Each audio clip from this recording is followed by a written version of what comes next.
Los cristianos europeos de la Edad Media ejecutaron varias prácticas contra los judíos. La primera fue la imposición de bautismos y sermones. Cuando el cristianismo se transformó en la religión dominante en el Imperio Romano el siglo IV, multitudes de judíos fueron obligados a bautizarse.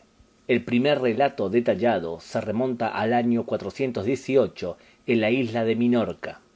Durante las cruzadas, miles de judíos fueron bautizados por la fuerza, especialmente en la región de Rhineland. La posición oficial de la Iglesia era la del Papa Gregorio I, 504 al 604, que rechazaba suministrar el bautismo por la fuerza. En el terreno, las cosas fueron diferentes. Un nuevo capítulo en la historia del bautismo forzado comenzó en 1543 con el establecimiento de la Casa de los Catecúmenes, candidatos a la conversión, primero en Roma y luego en muchas otras ciudades. Una década después, el Papa impuso un impuesto a las sinagogas a fin de costear a los catecúmenes. Ese pago se abolió solo en 1810.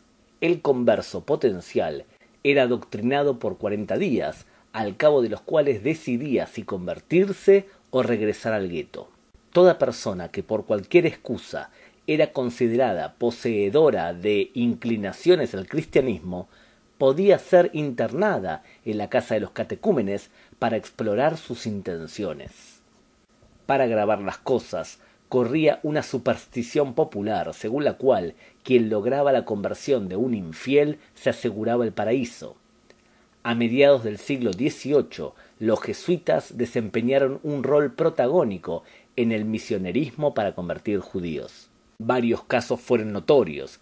En 1762, una horda se lanzó sobre el hijo del rabino de Carpentras y lo bautizó en una zanja, por lo que el joven debió abandonar a su familia. En 1783 fueron secuestrados los niños Terracina para ser bautizados y se generó una revuelta en el gueto de Roma.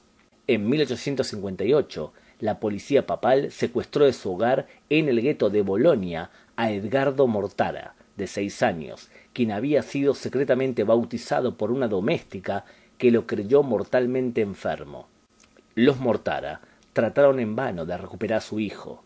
El Papa rechazó los pedidos de clemencia y solo en 1870, cuando cesó el poder de la policía papal, el niño salió en libertad. Ya no era Edgardo. El joven había decidido adoptar el nombre papal Pío. Era un novicio de la Orden de los Agustinos y un ardiente conversionista en 6 idiomas. Su trágico fin fue que falleció en Bélgica en 1940, un par de semanas antes de la invasión alemana, que le habría impuesto un retorno a su identidad judía. En cuanto a la imposición de sermones a los judíos, ésta se prolongó por un milenio. Los derogaron los líderes de la Revolución Francesa. Se restablecieron en Italia al regresar el gobierno papal, pero Pío IX finalmente los abolió en 1846.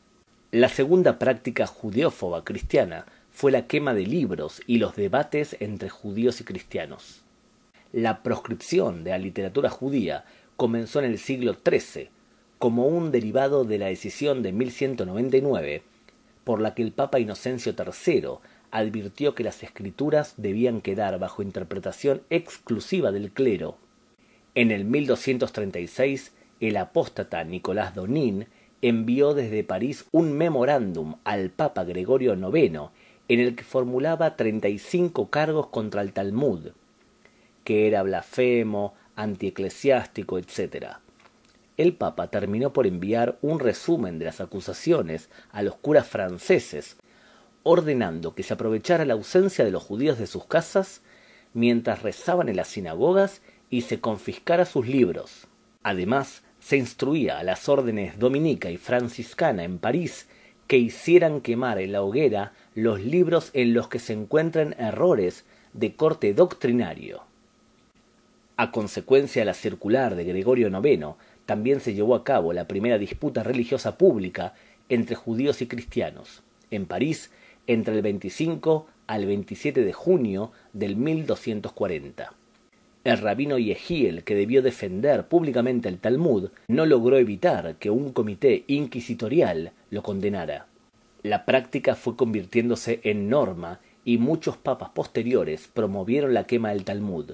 Otra disputa famosa se efectuó en Barcelona en el 1263, después de la cual Jaime I de Aragón ordenó a los judíos borrar del Talmud referencias supuestamente anticristianas, so pena de quemar sus libros. Un nuevo ímpetu se dio a las prohibiciones de libros judíos en 1431, cuando en el Concilio de Basilea, la bula del Papa Eugenio IV directamente prohibió a los judíos el estudio del Talmud. Unos años después, Pío IV levantó la prohibición del Talmud en 1564, pero la frecuente confiscación de libros judíos continuó hasta el siglo XVIII. El Talmud fue probablemente el libro más vilipendiado de la historia humana. El último auto de fe contra el Talmud fue en 1757, en Kamenetz, Polonia, donde el obispo Nicolás Dembowski ordenó la quema de 1000 copias del Talmud. La tercera práctica judiofóbica medieval fue el establecimiento de barrios para judíos, rodeados de muros que permanecían sellados de noche y podían traspasarse solo con permisos oficiales. El término gueto con que se los designaba pudo surgir del barrio en Venecia, que estaba cerca de una fundición, ghetto en italiano, y que en 1516 se transformó en residencia obligada de los judíos. O podría también derivar del arameo get, término relativo a separación, aunque en muchos casos nacía voluntariamente, por necesidades de cementerio, premisas para migbe o baño ritual, etc., fueron mayormente resultado de la tendencia eclesiástica que desde el siglo IV aislaba y humillaba a los judíos. La disposición oficial, con todo, se promulgó solo en el Tercer Concilio Lateranio, en 1179, que prohibió a cristianos y judíos residir juntos. Guetos famosos hasta la Reforma fueron el de Londres, 1276, Bolonia, 1417 y Turín, 1425. En 1796, las tropas republicanas francesas demolieron todas las murallas de los guetos en Italia. Con la caída de Napoleón en 1815, hubo un fallido intento de restablecerlos. Los portones del de Roma fueron finalmente destruidos en 1848 y no volvió a construirse guetos hasta el ascenso del nazismo en Europa. Como en el caso de las otras prácticas ya mencionadas, los guetos se difundieron más cuando la Iglesia reaccionó contra la Reforma, una reacción que en general agravó la situación de los judíos en las regiones que permanecieron católicas. El gueto fue central en el devenir de la judiofobia, puesto que fortalecía el estereotipo del judío demoníaco, una figura que, aun si accedía a contactos con los cristianos durante el día, regresaba a la noche a su antro amurallado y a sus prácticas despreciadas. Las prácticas judiófobas cristianas medievales más brutales fueron las expulsiones y los genocidios. Debido a las persecuciones y a las restricciones a sus ocupaciones, cuando un judío llegaba a enriquecerse, optaba por invertir sus bienes en efectivo y no en bienes inmuebles. Por ello, frecuentemente era utilizado por los reyes como prestamista oficial del cual obtener recursos al contado, con la ventaja adicional que dichas operaciones no estarían sometidas a las limitaciones eclesiásticas en materia de préstamo a intereses. Asimismo, el rey unificaba las actividades financieras por medio de colocar al judío como colector de los impuestos que cobraba los campesinos. Así, a ojos de los campesinos, el judío agravaba su imagen por medio de la odiosa tarea que era su modo de garantizar su incierta existencia. La realeza protegía a sus judíos mientras le resultaban útiles y hasta tanto no estallara el clamor de los deudores empobrecidos. Cuando el resentimiento de las masas hervía debido a los altos impuestos, el rey transformaba a los judíos en chivos expiatorios, se unía a la furia popular y echaba mano a la mitología judiofóbica. La expulsión más destacada es la de España, en 1492, que removió por virtualmente medio milenio a casi 300.000 judíos, la mayor comunidad hebrea de la época, que había producido filósofos, astrónomos, poetas, médicos y notables contribuciones al siglo de oro español. La peor parte del martirio judío fueron sin duda las matanzas, que desde la antigüedad habían tenido lugar esporádicamente y desde las cruzadas fueron sistemáticas. A modo de resumen, digamos que los principales genocidios de judíos en la primera mitad del milenio tuvieron lugar en el transcurso de cada una de las 3 primeras cruzadas y de 4 campañas judiofóbicas que las sucedieron. En los primeros 6 meses de la primera cruzada, aproximadamente 10.000 judíos fueron asesinados, que constituían en esa época 1/3 de las poblaciones judías de Alemania y el norte de Francia. Las cruzadas revelaron en toda su dimensión el peligro físico en el que se hallaban los judíos, lo que resultó en 2 efectos. En principio los judíos se mudaron a ciudades fortificadas en las que serían menos vulnerables. Segundo, se instituyó el estatus de siervos de la Cámara Real, por lo que los judíos compraron la protección de emperadores y reyes a un elevado precio. Eso sí, la supuesta protección se transformó en un artificio para enriquecer a la corona. Otro genocidio registrado en Europa fue el de la peste negra.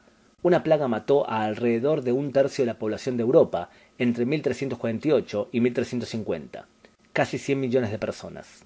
Las comunidades judías de Europa fueron exterminadas por el populacho enloquecido por tanta muerte.